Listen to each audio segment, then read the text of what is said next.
Good morning guys, in front of me is Google Pixel Fold and let me show you how to change wallpaper on this device.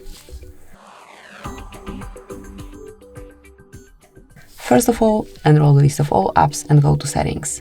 Then find and select Wallpaper and Style and click on Change Wallpaper. Now you can select something from your own photos, one from the albums, and then go through all of the pictures that can be applied.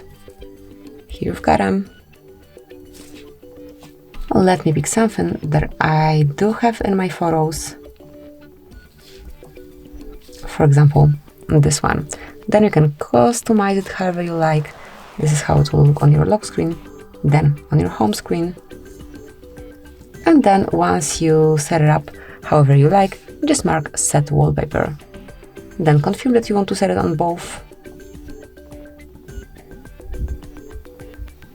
And that's it. As you can see from now on, this brand new wallpaper is covering both your home and also your lock screen. So that's it, that will be all. Thank you for watching. Please subscribe our channel and leave the thumbs up.